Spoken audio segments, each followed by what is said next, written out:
اعوذ باللہ من الشیطان الرجیم، بسم اللہ الرحمن الرحیم۔ آپ کے مسائل اور ان کا حل، مسلمانوں کے بنیادی عقائد، بحق فلاں دعا کرنے کا شرعی حکم۔ سوال: بحق فلاں اور بحرمت فلاں دعا کرنا کیسا ہے؟ کیا قرآن و سنت سے اس کا ثبوت ملتا ہے؟ جواب: بحق فلاں اور بحرمت فلاں کے ساتھ دعا کرنا بھی توسل ہی کی ایک صورت ہے، اس لیے ان الفاظ سے دعا کرنا جائز اور حضرات مشائخ کا معمول ہے۔ حصن حسین اور الحزب العظم میں ماثورہ دعاؤں کے مجموعے ہے۔ ان میں بعض روایات میں بحق السائلین علیک فإن للسائل علیک حقا وغیرہ الفاظ منقول ہے، جن سے اس کے جواز و استحسان پر استدلال کیا جا سکتا ہے۔ ہماری فقہی کتابوں میں اس کو مکروہ لکھا ہے۔ اس کی توجیہ بھی میں اختلاف امت اور صراط مستقیم میں کر چکا ہوں۔ توفیق کی دعا مانگنے کی حقیقت۔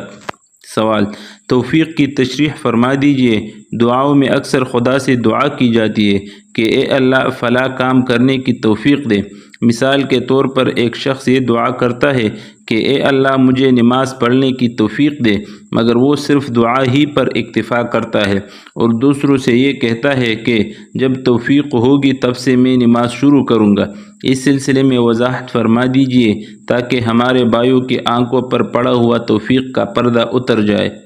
جواب: توفیق کے معنی ہے کسی کار خیر کے اسباب من جانب اللہ مہیا ہو جانا۔ جس شخص کو اللہ تعالیٰ نے تندرستی عطا فرما رکھی ہے اور نماز پڑھنے سے کوئی مانع اس کے لیے موجود نہیں، اس کے باوجود وہ نماز نہیں پڑھتا بلکہ صرف توفیق کی دعا کرتا ہے، وہ در حقیقت سچے دل سے دعا نہیں کرتا بلکہ نعوذ باللہ دعا کا مذاق اڑاتا ہے، ورنہ اگر وہ واقعی اخلاص سے دعا کرتا تو کوئی وجہ نہ تھی کہ وہ نماز سے محروم رہتا۔ توکل اور صبر کی حقیقت۔ سوال: توکل اور صبر کیا ہے؟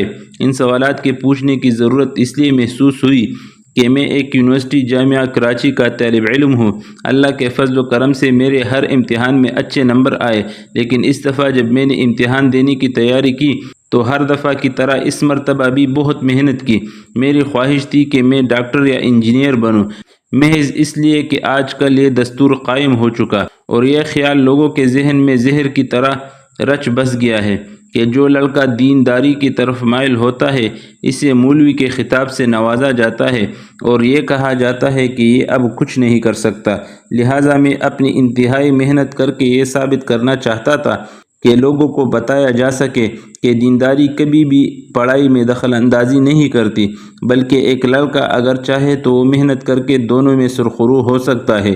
لیکن میری سمجھ میں نہیں آتا کہ اس عزم کے بعد میری قسمت میرا ساتھ نہیں دیتی۔ میں نے اپنی ہر طرح کوشش کر لی، صرف نماز ادا کرنے کے لیے اٹھتا تھا، باقی سارا وقت پڑھتا تھا، لیکن جب پیپر آیا تو دوسرے سوالوں میں ذہن ایسا الجھا کہ ایک پیپر میں آئے ہوئے سوال وقت نہ ہونے کی وجہ سے چھوڑ کر آنا پڑا۔ دوسرا پیپر جب ہاتھ میں آیا وہ تمام سوالات جس کی میں اچھی طرح تیاری کر کے گیا تھا نہیں آئے، اور جن سوالات کو میں سرسری طور پر پڑھ کر گیا تھا وہی آئے۔ ایسا لگتا تھا جیسے میں ان سوالات کو کرتے وقت اندھا ہو گیا تھا کہ وہ گھر میں نظر ہی نہیں آئے۔ اس واقعے نے مجھے بہت زیادہ رنجیدہ کر دیا۔ میرے سارے پروگرام درے کے درے رہ گئے۔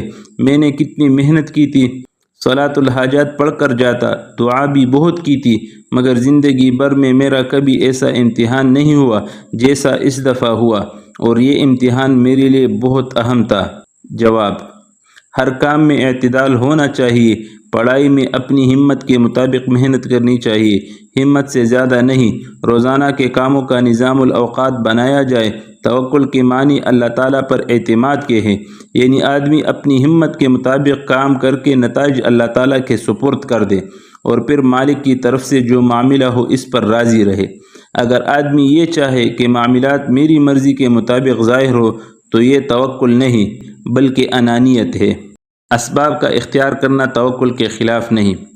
سوال: کسی نفع و نقصان کو پیش نظر رکھ کر کوئی آدمی کوئی قدم اٹھائے اور بیماری کے حملہ آور ہونے سے پہلے احتیاطی تدابیر اختیار کرنا کیا توکل کے خلاف تو نہیں؟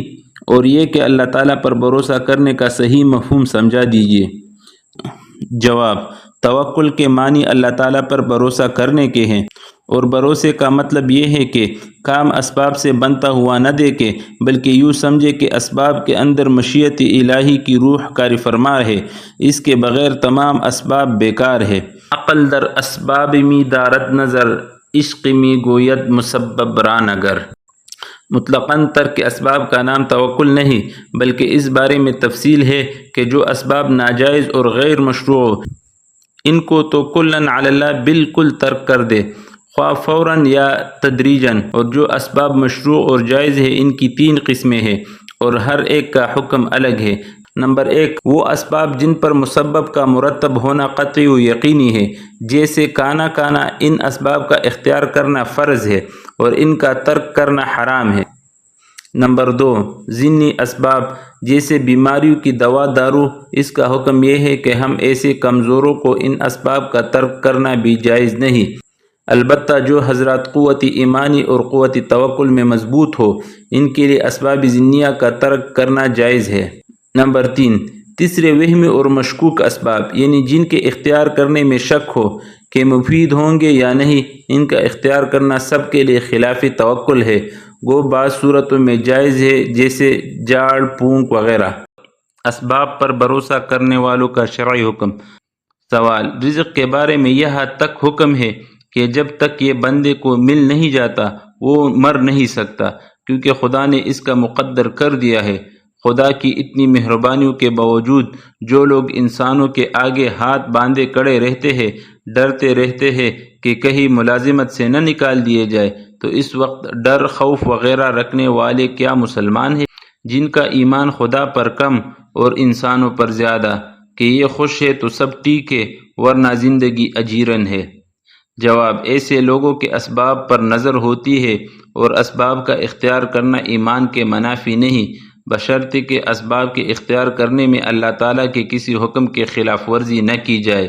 البتہ ناجائز اسباب کا اختیار کرنا کمال ایمان کے منافی ہے۔